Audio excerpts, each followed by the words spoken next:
Kryetari i Lëvizjes Vetëvendosje, Kryeministri i Republikës së Kosovës, zoti Albin Kurti, të nderuar nënkryetar, sekretari i Lëvizjes, të nderuar kryetar të komunave, kryetar të qendrave tona, të nderuar delegat të qendrave tona këtu në Kosovë dhe në Mërgat, të nderuar deputet, të nderuar aktivist, media, të gjithë ju të pranishëm.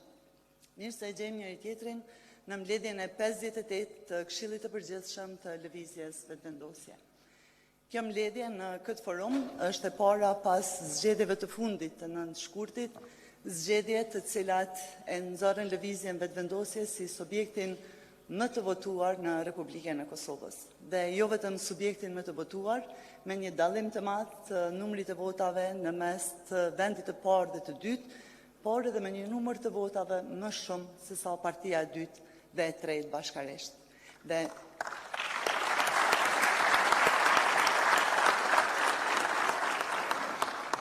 zgjedhjet e fundit po ashtu e dëshmuan se kryetari i Lëvizjes Vetëvendosje, kryeministri Kurti, është kandidati me mbështetjen më të madhe qytetare ndonjëherë deri më tani në zgjedhjet që janë mbajtur në Republikën e Kosovës.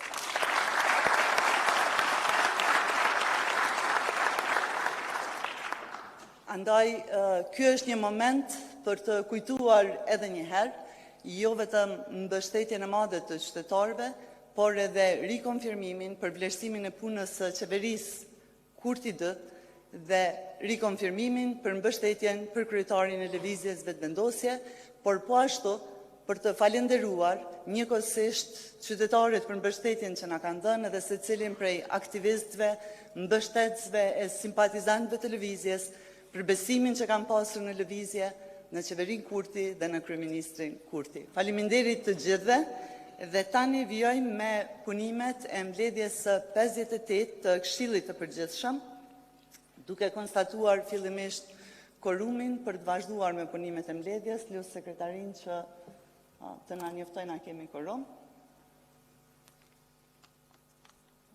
Konstatojmë se kemi korumin e mjaftueshëm për të vazhduar me punimet e mbledhjes, sipas rendit të ditës, të cilin e keni pranuar edhe në email bashkë me ftesën. Në pjesën e parë, pra miratojmë rendin e ditës, saktohen dy procesë mbajtësit, miratohet proces verbali i mbledhjes 57 të Këshillit të Përgjithshëm, pastaj kemi fjalën e kryetarit të Lëvizjes, njëherës kryeministri i Republikës së Kosovës, zoti Albin Kurti, për të vazhduar pastaj me një pauzë 20 minutëshe dhe në pjesën e dytë do të diskutojmë mbi situatën politike, shqyrtojmë dhe miratojmë raportin financiar për vitin 2024 dhe raportin financiar të shpenzimeve të fushatës për zgjedhjet parlamentare dhe pika e fundit është të ndryshme. Ju ftoj që me ngritje dore të deklaroheni a jeni për miratimin e këtij rendi të ditës.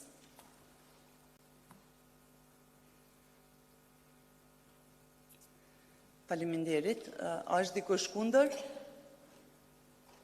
A ka abstenime?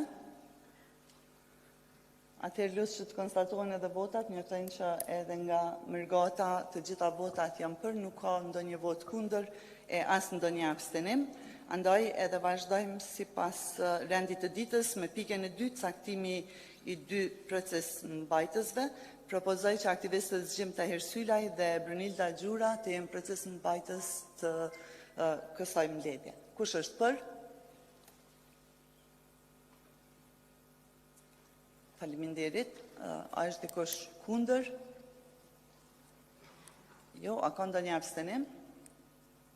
Atëherë konstatojmë që miratohet propozimi me votat e të gjithë delegatëve dhe vazhdojmë me pikën e tretë, që është miratimi i proces verbalit të mbledhjes së Këshillit të Përgjithshëm, mbledhjes së 57. Këtë proces verbal e keni pranuar bashkë me materialet tjera në email-at tuaj. Paraprakisht i pyes a ka dikush ndonjë koment, rekomandim për ndryshim apo diçka për të adresuar në lidhje me proces verbalin që keni pranuar?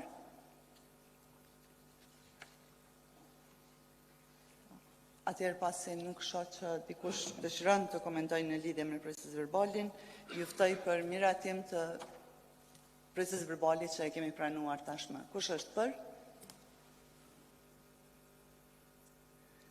Faleminderit.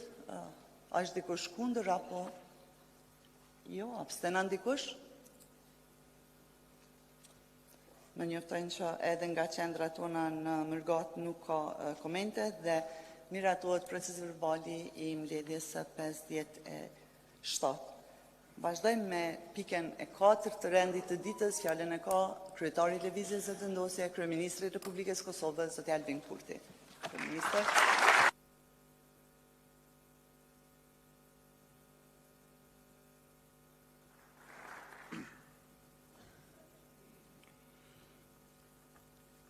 E nderuara kryesuese e Këshillit Përgjithshëm të Lëvizjes Vetëvendosje, zonja Arbia Nagavci, të nderuar delegat, të nderuar nënkryetar të Vetëvendosjes, Glauko Njufsa dhe Mrika Limoni Myrtaj, sekretar organizativ i Lëvizjes Alim Rama, koordinatore e komiteteve profesionale Deona Mihali, kryetare, nënkryetare, sekretar të qendrave tona në Kosovën Mërgat, të dashur aktivistë e antar të Vetëvendosjes, mirë se e gjejmë njëri tjetrin në këtë mbledhje të 58 të organit tonë më të lartë ku diskutohen politikat strategjike dhe qëndrimet politike, ku raportojmë për detyrat e marra dhe punët e kryera, ku bëhemi bashk në lëvizje e për Vetëvendosje.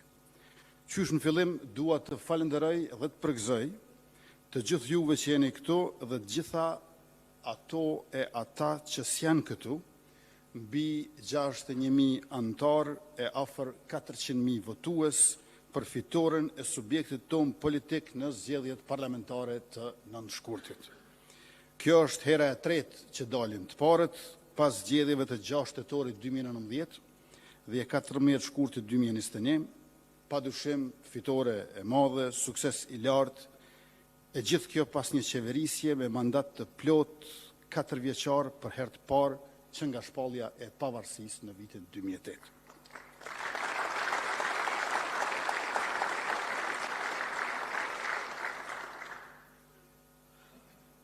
,42.3% i votave është vot e pastër populore, vot e sinqert qytetare, vot pa asnjë borxh ndaj askujt për asgjë. Ose për të qenë më i saktë, nuk i kemi borxh asnjë emri të përveçëm, grupit posaçëm, as strukturit veçantë. Dhe i kemi gjithçka borxh popullit nga i cili vim si përfaqësues politik për t'ju rikthyer atij si shërbim publik për krahje ekonomike dhe mbështetje sociale. Nderim më të lartë se kaq, natyrisht për zgjalli, e gëzim më të madh se ky, sigurisht për zgjalli, nuk është e mundshme. Jemi falënderues gjithnjë e mirënjohës përgjithmonë popullit Kosovës, të gjithë qytetarëve pa dallim për kulturën sipërore demokratike, për besimin e dhënë, vullnetin e treguar dhe qëndresën e dëshmuar. Të nderuar delegat të Këshillit të Përgjithshëm, për këtë fitore të lëvizjes son, e që është fitore e popullit të Kosovës, fitore e demokracisë, është bërë shumë punë. Organizimet, aktivitetet dhe tubimet tona janë mbushur nga dëshira e popullit për të na dëgjuar e për të bashkëbiseduar me ne. Nga shpresa e tij për përparim të brezit ton, sidomos të rinjve dhe të fëmijëve. Gjithë ato organizime kanë pasur për bazë komunat ku janë mbajtur, pa përdor autobuse transportim të njerëzve nga qyteti në qytet, pa falsifikime, pa manipulime, pa mashtrime, pa vetmashtrime. Dhe kjo nuk do të ishte e mundur pa angazhimin e paepër të aktivistëve të cilët udhëhiqeshin nga ideali i lartë dhe idetë e qarta, nga dëshira që progresi për Republikën të vazhdoj. Në 29 qendra tona kanë funksionuar shtabe zgjedhore lokale, me qëras secili shtab ka pasur 10 departamente me detyra të veçanta si ato të aktiviteteve mbrojtjes votës, aktiviteteve me rini, aktiviteteve me gra, mandej departamenti logjistikës, i financave, i vullnetarve, i medjeve, i koordinimit me shtabet e pikave dhe departamenti ligjor. Shfrytëzoj rastin që t'i falenderoj shtabet tona zgjedhore, mira aktivistë të angazhuar me detyra të ndryshme e të shumta organizative në lagje qytetesh e fshatra gjithandej komunave të Republikës. Rreth 2500 vullnetarë të cilët u regjistruar online ose shesheve të qyteteve për të dhënë kontributin e tyre. Rreth 6000 komisionere vëzhgues që ishin rojet e vullnetit qytetar demokratik dhe të ligjit e të rregullave zgjedhore e një falendrim shtesë për ata të cilët janë angazhuar në qendrat e votimit në ambasada dhe konzulata për herë të parë sipas ligjit 3 që u mundson votimin mërgjimtarëve në ambasada dhe konzulata ashtu siç e patëm premtuar. Strukturat tona organizative në nivel të pikëve dhe qendrave dhe gjithë aktivistët antarët, simpatizantët dhe mbështetësit e lëvizjes vendosje, të cilët kush më shumë e kush më pak, po sigurisht me mundësitë që kishin, kontribuan për fitoren tonë të madhe dhe faleminderit të gjithë atyre secilës e secilit. Gratë dhe vajzat të cilat në mënyrë të pashembullt kanë pjesëmarrjen më të madhe për fitoren tonë, në zgjedhjet e nënshkurtit 40.7% burrave dhe 48.7% grave e kanë votuar lëvizjen vetëvendosje. Pastaj faleminderit rinisë mrekullueshme të vendit tonë dhe strukturave tona rinore që nuk hezituan të angazhohen pa orare, pa kushte për të përfshuar zërin tonë kudo te bashkëmoshatarët e tyre. Dhe faleminderit mërgatës tonë të dashur, e cila edhe këtë herë, sikur për herë, me shumë entuziazëm, me plot sinqeritet, me dashuri për vendin dhe për krahje, për vetëvendosjen, na ngrit kaq lart këtu ku jemi dhe kaq shumë kështu siç jemi. Ju faleminderit edhe një herë pra të gjithë aktivistëve, antarëve, simpatizantëve, mbështetësve, votuesve, qytetarëve, popullit të Kosovës, edhe atyre të cilët janë aktivistë, e kanë punuar shumë, e s'ja u dim emrat, sidomos nëse nuk u dim emrat, juve aktiviste, aktivist të panjohur që e keni bërë vetëvendosjen, lëvizjen më të njohur politike, jo vetëm Kosovën tonë dhe jo vetëm për këtë gjenerat tonë. Faleminderit nga zemra, përzemërsisht, mirënjohje e pafund për gjithë juve.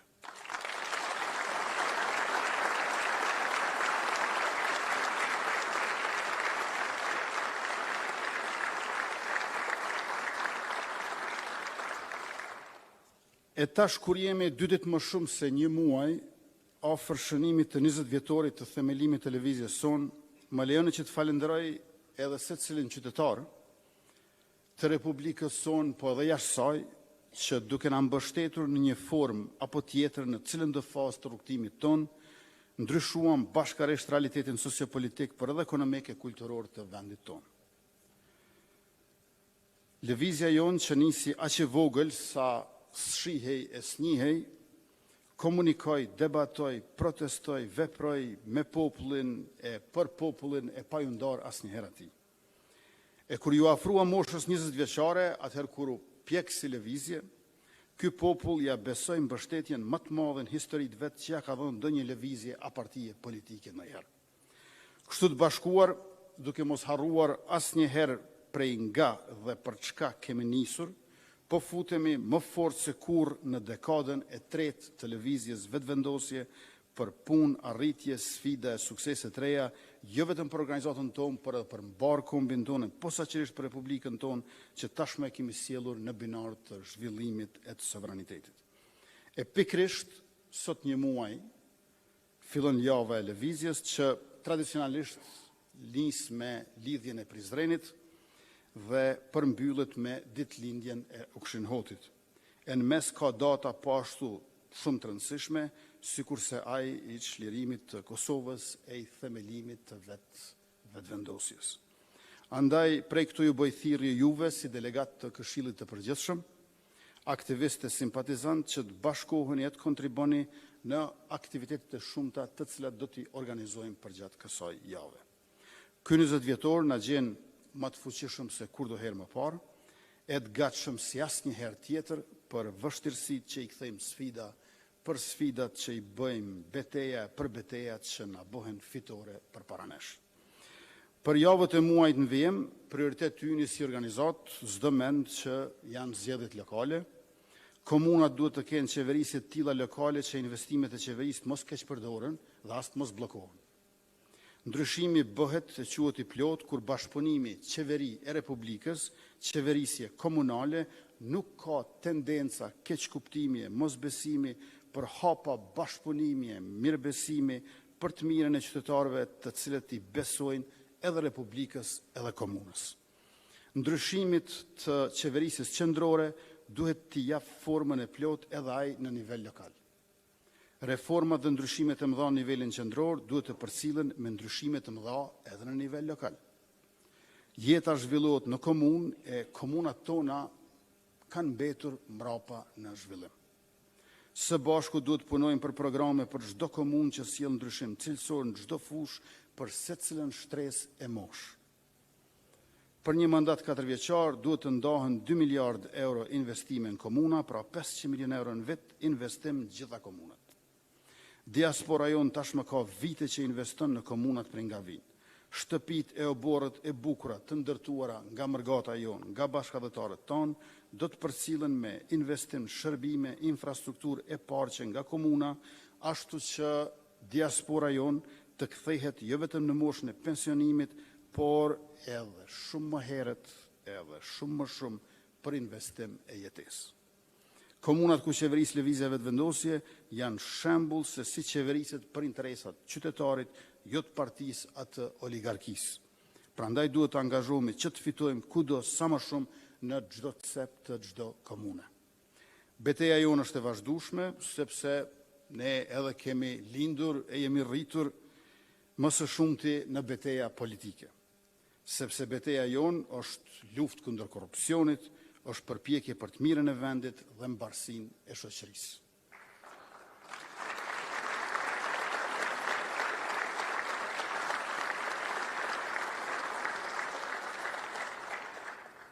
Pikat tona si baze organizimit të lëvizjes dhe aktivistët anë kënd duhet vazhdojnë komunikimin me qytetarët. Shtabet tona lokale duhet të fillojnë që të konsolidohen dhe takimit e strukturave tona organizative, por edhe me popullin duhet të fillojnë të shndrohen në përditshmërinë e punës tonë që intensifikohet. Pluhurit errësues dezinformativ le t'i përgjigjemi si nga hera me komunikim të drejt për drejt me qytetarin për informim të ndërsjellët atje në bazë, aty ku politika është realiteti dhe aty ku dora e shtetit ndjehet prej zvërteti. Në listat tona për kuvende komunale do të jenë kandidatët që janë më të afërt e më të lidhur me zonat që ata përfaqësojnë, ata që jetojnë dhe banojnë dhe përjetojnë përditshmërinë e komunitetit që nesër të jenë zëri real qytetar i shqetësimeve e hallëve të bashkëqytetarëve të tyre, kudo që ata janë në çdo lagje e fshat të Republikës tonë. Kandidatët tonë për kryetar komunash do të jenë kandidatët më të mirë e me më së shumti mundësi. Për këtë nevojitet më shumë se kurrë vlerësim racional, jo thjesht emocional nga të gjithë ne, vlerësim analitik, jo vetëm vlerësim kritik. Nevojitet unitet, e diskutim, e shqyrtim, e vendim, e unitet. Teksa lëvizim nga parimi të praktika dhe nga planet të aktualiteti, le të kthehemi edhe tek përpjekjet e vazhdueshme që po i ndjekin gjithë qytetarët e Republikës për të konstituar kuvendin e legjislaturës së nëntë Kosovës. Ndonë se deputetët opozitarë, kolegë tanë në legjislaturën e nëntë, më herët votonin hapur kundër propozimit tonë, e tash nuk marrin pjesë fare në votim që të mos ketë votim të fshehtë. Megjithë këto, në Kosovë nuk kemi krizë institucionale dhe as politike. Në Kosovë kemi një farë vakumi kushtetues, të cilin base nuk do duhet ta kishim marrë vesh fare. Nuk kemi krizë sepse institucionet dhe mekanizmat e shtetit demokratik funksionojnë. Organet e rendit dhe të sigurisë veprojnë. Ligjet respektohen, e zbatohen, anë mban Republikës sonë nga çdo nivel e tërkohën. vetëm kuvendi I ri I Kosovës për legjislaturën e 9 ende nuk është konstituar. Sepse Kushtetuta e Kosovës nuk e parasheh se çfarë duhet bërë kur propozimi për kryetar kuvendi nuk I merr 61 vota. Neni 67 I Kushtetutës I vendos bashkë qysh në titull zgjedhjen e kryetarit dhe nënkryetarëve të kuvendit. Sepse kuvendin nuk e konstituon fituesi, por fituesi bashkë me vendin e dytë, e të tretë dhe me pakicat serbe e jo serbe. Ja se çfarë thot të nderuar delegat, neni 67, zgjedhja e kryetarit dhe nënkryetarëve. Po e citoj. Pika e parë e këtij neni. Kuvendi I Kosovës nga radhët e veta zgjedh kryetarin dhe 5 nënkryetarë. Pika e dytë, kryetari I kuvendit propozohet nga grupi më I madh parlamentar dhe zgjedhet me shumicën e votave të gjithë deputetëve të kuvendit. Dhe pika e tretë, 3 nënkryetarë të propozuar nga 3 grupet më të mëdha parlamentare zgjidhen me shumicën e votave të gjithë deputetëve të kuvendit. Pra, ne I kemi 48 deputet si grupi më I madh parlamentar, por edhe sikur të kishim 80 deputet, sërish do ta kishim vetëm një nënkryetar kuvendi. Sepse kuvendi I Republikës është mishërim I pluralizmit politik në shtet demokratik. Kuvendi nuk themelohet nga fituesi, pavarësisht a është ai absolut apo relativ.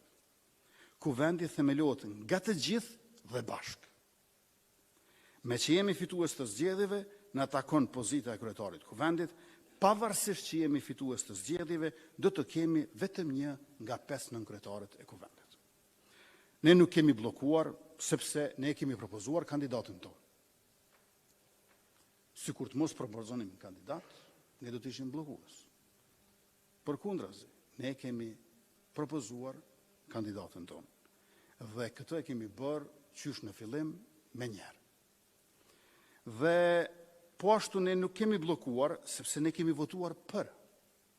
Blokimi vjen prej atyre që votojnë kundër, ose atyre që nuk votojnë fare për ta pamundsuar kvorumin. Dhe në këtë mënyrë të pamundsojnë të tjerët të votojnë, sido që do të votojnë. Ne nuk jemi blokues, ne jemi propozues. Dhe propozimi ynë për kryetarit kuvendit është Albulina Agjiu. Të tjerët mund të kemë propozime tjera, por Albulina është propozimi ynë. Të tjerët le t'i ruajmë propozimet e tyre, kur t'ju vi radha atyre, e ne do t'i respektojmë ato. Mirë po është absurde që të tjerët të bëjnë propozimet tona, e mandej ne të përzgjedhim propozimet për të tjerët, kur t'ju vi radha atyre për nënkryetarët e tyre. Nuk është kryesi kuvendi ajo mandej. Me që kemi dalur fitues në zgjedhje, na takon pozita e kryetarit dhe një nënkryetarit kuvendit, ndërkaq 4 nënkryetarit e tjerë partive të tjera. Nëse ne do të kishim si fitues të 5 nënkryetaret, atëherë do të mund të thoshim se ka logjik e legjitimitet kundërshtimi I ashpër opozitar. Por kësaj siç është, kemi veç se humbje kohë. Kushtetuta dhe akti gjykimit e gjykatës kushtetuese janë tejet të qarta se kujt çka I takon. Rezultati I zgjedhjeve nuk mund ndryshohet. Zgjedhjet mund përsëriten. Por edhe rezultati jo vetëm që mund përsëritet, por edhe mund thellohet në favor të lëvizjes vetëvendosje. Të gjithë të nderuar delegat e të pranishëm të tjerë e keni ndjekur se me që Albulina Agjiu nuk I mori 61 vota, kryesuesi I seancës Avni Dehari ofroi mundësinë që me votim të fshehtë, e që në fakt është më I hapur për nga vullneti I deputetëve, të kalohet blokada. Mirë kjo u refuzua përsëri nga deputetët opozitarë. Deputetët kundërshtues thonë se nuk mund të ndërrohet mënyra e votimit, ndërkohë që kërkojnë ndryshimin e propozimit. Në Bundestagun gjerman, këtë javë, siç e pam gjithë, u përsërit votimi për kancelar dhe ndroi rezultati për të mirë, me që deputetët atje e vendosën interesin e shtetit mbi barrikadimin partijak. Votuan me votim të fshehtë, nuk ndroi kandidati, por ndroi rezultati. Edhe te ne votohet aq shumë e shpesh me votim të fshehtë. prej votimit për President Republike e antar gjykatës kushtetuese deri te votimet për kryesues të kuvendeve komunale. Mirëpo në seancën konstituive, pas refuzimit të kandidatës së propozuar nga ne si subjekt fitues, po refuzohet edhe formimi i komisionit për të votuar me votim të fshehtë. Më shumë se 60 deputet nuk po marrin pjesë fare në votim, në kundërshtim me aktgjykimin e gjykatës kushtetuese të datës 26 gusht 2014, ku thuhet shumë qartë në pikën 128 se, po citoj, në konstituimin e kuvendit të gjithë deputetët duhet të jenë të pranishëm dhe të votojnë si të dëshirojnë në mënyrë të hapur ose të fshehtë, të votojnë për, kundër ose të abstenojnë dhe nuk mund të lirohen nga të vepruarit, kështu mbaron citati. Më qartë e thjeshtë se kaq nuk është e mundur. Por ne e pranojmë. Formimi i qeverisë një mend është përgjegjësi e lëvizjes vetëvendosje dhe e partnerëve tonë Guxo e Alternativa. Por jo edhe konstituimi i kuvendit. Kjo është përgjegjësi e të gjithëve, jo vetëm e jona. Dhe natyrisht, njëherë konstituohet kuvendi e pastaj formohet qeveria kurse anasjelltas. Sepse nga kuvendi i ri del qeveria e re, asnjëherë anasjelltas. Kosova ka qeveri, ka kryeministër, ka ministra në detyrë. Kosova nuk ka kuvend. Kosova duhet të bëhet me kuvend, e mandej do të bëhet edhe me qeveri të re. Nuk mund të ketë qeveri të re pa kuvend të ri. Andaj, le ta bëjmë sa më parë pa vonesa shtesë. Për të ndihmuar dalje nga kjo blokadë drejt konstituimit të kuvendit, unë, siç e dini, i ftova kryetarët e partive PDK dhe LDK, me që të dyja ato do të kenë nënkryetar kuvendi. Por ky i dyti refuzoi të vijë, kurse deputetët e LDK-s deklaruan që nuk na nevojitet marrëveshje për procedurë, por marrëveshje politike. E shkrova edhe një letër tjetër për marrëveshje politike, për koalicion Lëvizja Vetëvendosje, Lidhja Demokratike e Kosovës, por edhe ajo refuzua mjaftashmër. Lidhja Demokratike e Kosovës në vitin 2020 bëri koalicion me neve Lëvizjen Vetëvendosje. Tani pas reformave do duhej të ishte edhe më e lehtë të bënin koalicion me neve. Por nuk po ngjan ashtu. Ndoshta rruga e re ka preferenca tjera. Ne duam qeveri normale. Jo qeveri të përkohshme apo tranzitore apo teknike apo qeveri të opozitës e cila dorën zemër paraqet një tokë fjalësh paradoksal.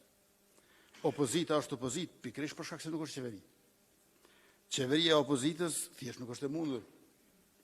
Qeveria dhe opozita janë entitete të ndryshme e përkundruar njëra tjetrës politikisht, por që ndodhen bashkë pikërisht në kuvend të Republikës, por jo në qeveri apo në opozitë. Opozita në qeveri bëhet qeveri, qeveria në opozitë bëhet opozitë. Edhe njëherë ne duam qeveri normale dhe të qartë.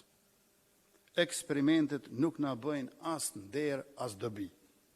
Duke mos qenë të drejta të normuara, janë të pamundura para se të jenë të gabuara.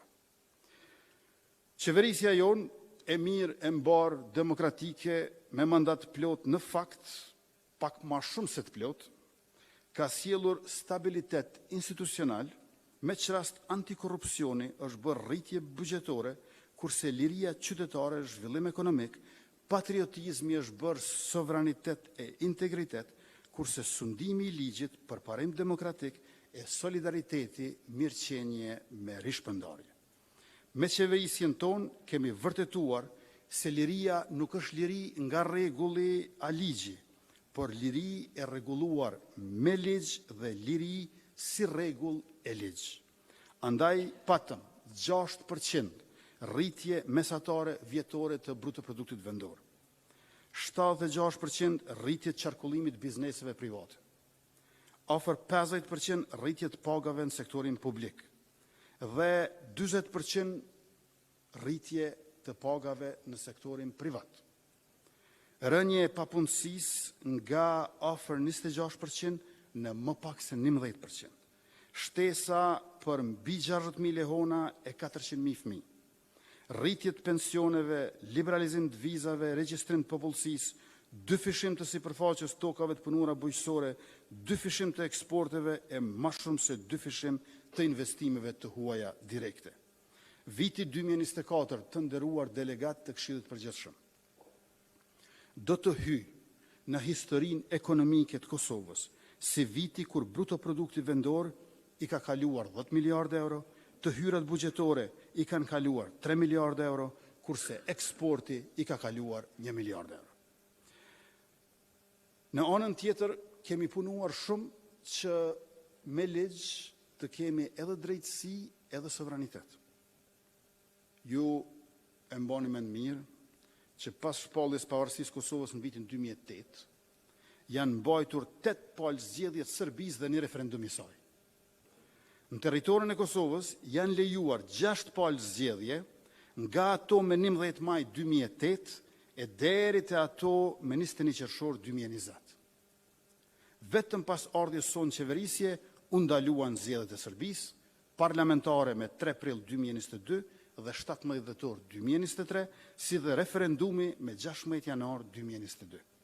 Ndërkohë, bëm marrëveshje bazike në Bruksel, që ka në qendër njohjen reciproke së pakut de facto dhe shpërtalluam strukturat paralele e grupet kriminale në veri të vendit dhe jo vetëm. Kriminalet janë ose në burg, në Kosovë, ose fatkeqësisht të lirë në Serbi. Dashur aktivist,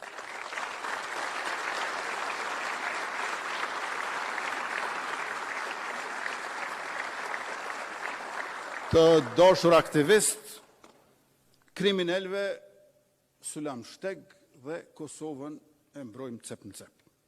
Ne kemi orientimin edhe të qartë edhe të sakt, Bashkimi Evropian, NATO dhe Shtetet e Bashkuara të Amerikës.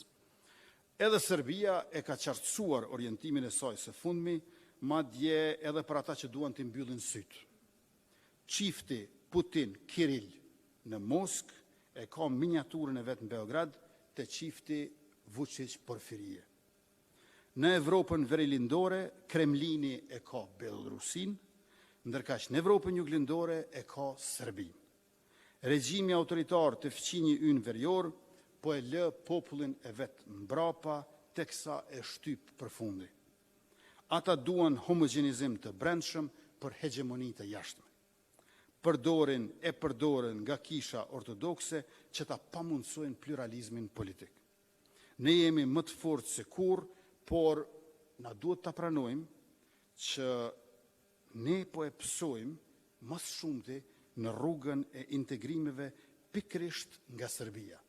Dhe ky psim nuk është i kufizuar tek ne, por te gjithë rajoni ynë që i përkas. Andaj i bëjmë thirrje Brukselit si kryeqytet i dyfisht, perëndimor e demokratik i Bashkimit Evropian e i NATO-s, që ta bëj planin për antarësim të Ballkanit perëndimor komplet në NATO e në Bashkim Evropian pa Serbi. Pra 6 shtetet e Ballkanit perëndimor minus Serbia.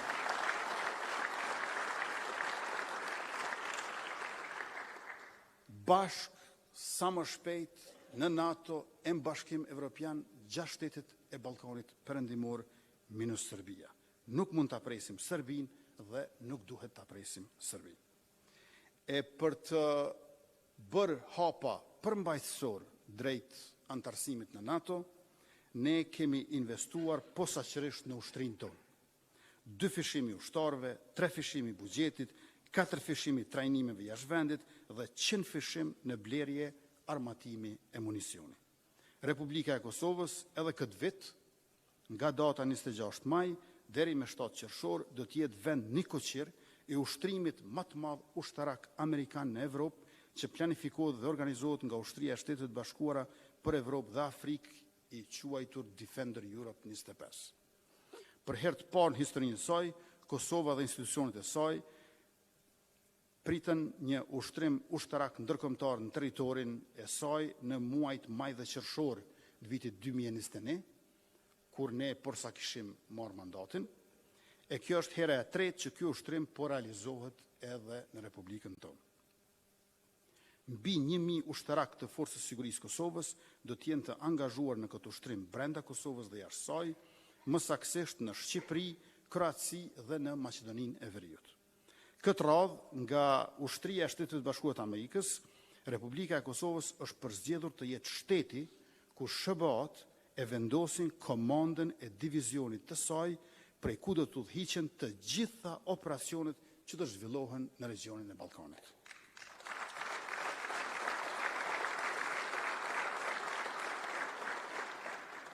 Në Kosovë, krahas trupave amerikane, do të zbarkojnë edhe njësi ushtarake nga Shqipëria, Kroacia dhe Maqedonia e Veriut.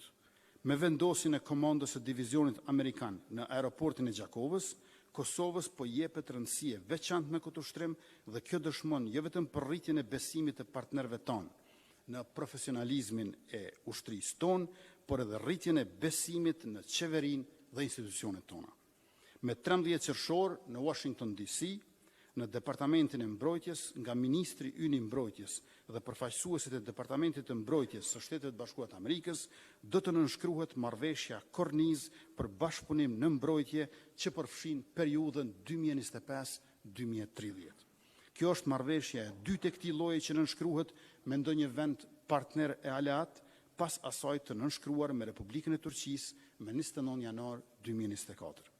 Kjo marrëveshje ndërqeveritare e fushës së mbrojtjes përfshin shumë aspekte të bashkëpunimit, nga ushtrimet dhe trajnimet të bashkëzbarkimet ndërkombëtare dhe nga ndërtimi i kapaciteteve ushtarake deri te bashkëinvestimet në industrinë e mbrojtjes. Përmbajtja e kësaj kornize të bashkëpunimit të mbrojtjes dhe marrëveshja si dokument u miratua në Qeverinë e Republikës Kosovës me datë 12 mars 2025.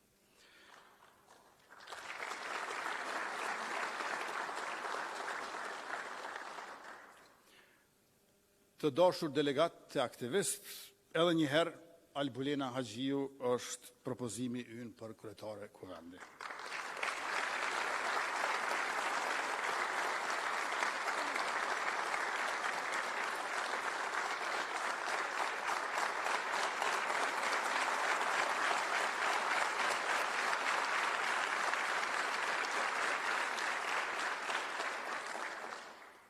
Të tjerët nuk mund ta mohojnë, ne s'mund mos e pohojmë. Për Albulenën ka unitet të plot në lëvizjen vetëvendosje dhe unitet të plot në koalicionin ton me Guxo dhe Alternativën. Partitë nuk duhet ta zgjedhin njëri tjetrit propozimet e kandidatët, andaj Albulena Haxhiu është emri i vetëvendosjes për kryetaren e Kuvendit të Republikës. Por fare shkurtimisht kisha dashur të tregoj se prej nga vjen njohja ime me Albulenën. Gjyshi i Albulenës, Ahmet Haxhiu, ishte një nga veprimtarët e lëvizjes revolucionare për bashkimin e shqiptarëve, LRBSH, dhe një nga bashkëpunëtorët më të ngushtë të Adem Demaçit, Batsadem. Në vitin 1991, ai dërgonte armë në Drenicë, duke mbështetur kështu ushtrinë shërimtare të Kosovës. Në vitin 1993, ai u arrestua nga Serbia dhe pas torturave të rënda vdes me 6 korrik të vitit 1994. Besa e tij Albulena është tash deputetja më e votuar e lëvizjes vetëvendosje në zgjedhjet e viteve 2019 dhe 2021 e tash në 2025 është deputetja më e votuar e legjislaturës 9 me mbi 125.000 vota. Në seancën konstituive, Albulena tash për tash i ka 57 vota, 48 të vetëvendosjes dhe 9 të pakicave, e ku bëjnë pjesë 2 bosnjak, 2 turq, 2 egjiptian, 1 serb, 1 rom dhe 1 ashkali. Pra Albulena e ka mbështetjen edhe të komuniteteve tjera. Të nderuar delegat të Këshillit Përgjithshëm, konstituimi i kuvendit është i qartë dhe i depolitizuar. Gjykata kushtetuese ka sqaruar që kryetari i kuvendit i takon partisë fituese, pra s'kërkohet koalicion. Duke interpretuar ashtu siç e ka interpretuar, gjykata e ka depolitizuar seancën konstituive duke e kthyer atë në një formalitet procedural. Pra nuk ka nevojë për koalicione e kalkulime në këtë hap konstituiv. Ajo çfarë opozita po bën është bllokade pa nevojshme që ndoshta synon të krijojë imazhin e një Kosove në krizë. Kjo është për të ardhur keq. Në të ardhmen do të kemi zgjedhje sërish e përsëri do të kemi nevojë për kryetar kuvendi dhe kryesi. Raporti i numrave në kuvend mund të ndrojë, prandaj është e rëndësishme që seanca konstituive e kuvendit të depolitizohet. Ne nuk po i kërkojmë opozitës ta votojë qeverinë, por kryetaren e parlamentit. Zgjedhja e qeverisë është politike. Dhe ne nuk kemi propozuar për konstituimin të kuvendit thjesht një emër. Kemi propozuar një kandidate grua, e cila është një herët edhe gruaja më e votuar në Kosovë në zgjedhjet e fundit, qytetare aktive dhe që ka kontribuar në kuvend e shoqëri e qeveri. Disa thonë dikë tjetër për ju Albulena Agjiu. Disa thonë e pranojmë vetëm këtë apo atë emër, e disa të tjerë thonë askë nga lëvizja vetëvendosi. Por propozimi është i yni, jo i tyre. Ne nuk po kërkojmë që Albulena të jetë propozimi i tyre. Dhe kuvendi konstituohet kur të votohen edhe 5 nënkretarët, jo vetëm kur të votohet Albulena Agjiu për kryetarët kuvendit. E të mos harrojmë që ky nuk është refuzimi i parë. Një herë refuzuan të votonin raportin e verifikimit të mandateve të deputetëve, edhe pse e dinin që mandatet i ka certifikuar Komisioni Qendror Zgjedhor. Tash refuzojnë të votojnë kandidatën për kryetarët parlamentit, edhe pse e dinë që kemi një vendim gjykatës që thotë se i takon partisë fituese të zgjedhjeve ta propozojë. Të dyja refuzimet janë të gabuara dhe vetëm sapo na shkaktojnë vonesa të panevojshme. Po e ritheksoj, nuk ka krizë politike apo institucionale. Për herë të parë pas pavarësisë, mandati 4 vjeçar është përmbyllur plotësisht. Opozita ndoshta e quan stabilitetin krizë, pasi nuk është mësuar me funksionim normal institucional, ku qeverit i nisin dhe i përmbyllin mandatet me kohë në afat. Ka dhe subjekte opozitare që mbase projektojnë krizën e tyre të brendshme si krizë shtetërore. Jemi vend demokratik dhe në demokraci ka mos pajtime. Por kjo se ndron faktin që zgjedhjet kanë përfunduar dhe kemi rezultat të qartë ku lëvizja vetëvendosje është fituese, është subjekti më i madh në vend e në kuvend, edhe më i madh se subjekti i dytë e i tretë, PDK e LDK marrë së bashku. Unë mund të bëj koncesione e kompromise në negociatat për formim qeverisë. Kështu ka qenë çdo herë.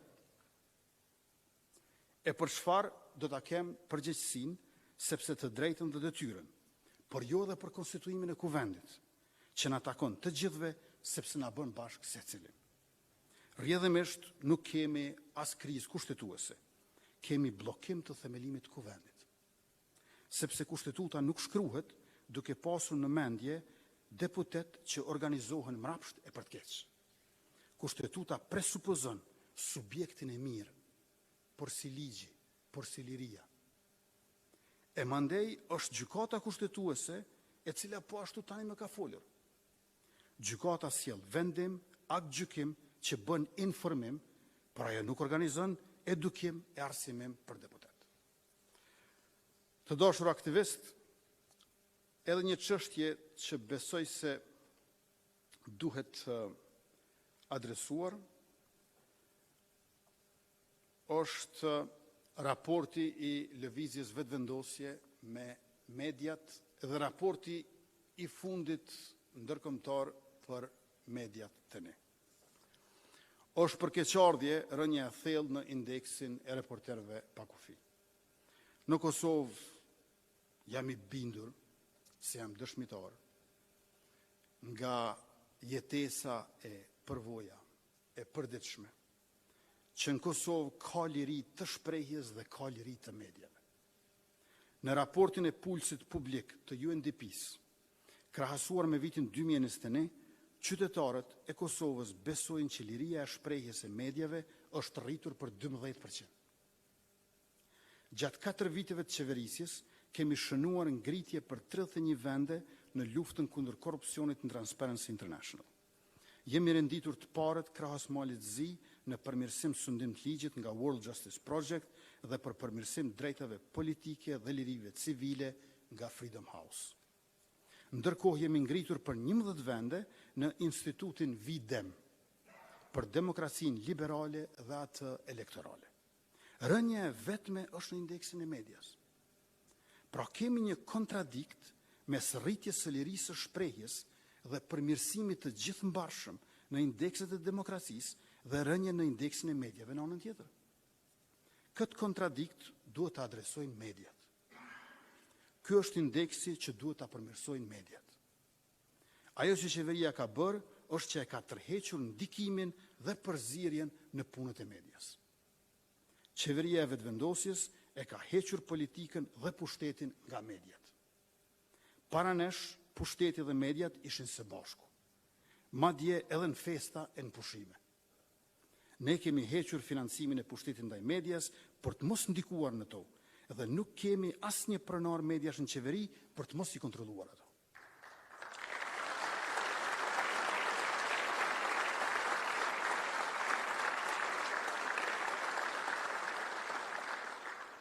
Në Kosovë, mediat janë të lira. Gjendja ku kanë rënë edhe në rënjët besimit në publik, është jo si pasojë e ndikimit të qeverisë, po e kontrollit pronarëve dhe mungesës së profesionalizmit. E për këtë, si lëvizje vetëvendosje, e kemi thënë edhe kur ishim në opozit, e mund të zbatojmë kollaj si qeveri, profesionalizimin gjithnjë më të madh të sa më shumë mediave në Kosovë. Të gjitha trajnimet që janë të nevojshme, të gjitha mësimet e shkollimet e larta që janë edhe pjesë e luftimit të dezinformimit, të informimit profesional, por edhe të kundërshtimit të çfarëdo përpjekje për luftë hibride, ne jemi të gatshëm që të financojmë. Por nuk krijojmë marrëdhënie të drejtë për drejtë me media të caktuara e emra të përveçëm gazetarësh, redaktorësh, pronarësh, akroredaktorësh. Ne e konsiderojmë medjen pasuri, por edhe media duhet ta konsideroj profesionin detyrë. Këtu ka mundësi për komunikim e për bashkëpunim. Ne jemi të gatshëm të investojmë për përmirësimin e cilësisë në përgjithësi, por jo për financime në veçanti të ndokush. Prandaj, sërish, përgjegjësia është e mediave. Ju takon atyre që të reformohet, që do të thotë të duan të reformohen, që të përmirësohen, që do të thotë të duan të përmirësohen, dhe ta përmirësojnë imazhin edhe të vetës, sikurse të shtetit. Sepse është në shpërputhje me realitetin që t'jesh gazetar në Kosovë dhe të krahasohesh me gazetarët në Brunei e në Serbi. Le të kritikojmë pa inat, le të mos harrojmë as vetë kritikën. Do të punojmë edhe ma shumë, do të bashkëpunojmë edhe ma shumë, e le të diskutojmë edhe pas kësaj fjalës sime për këto tema që ngrita dhe për shumë të tjera që janë jo më pak të rëndësishme. Ju faleminderit për mbështetjen tuaj të palëkundur në qëndrimet tona të palëkundur.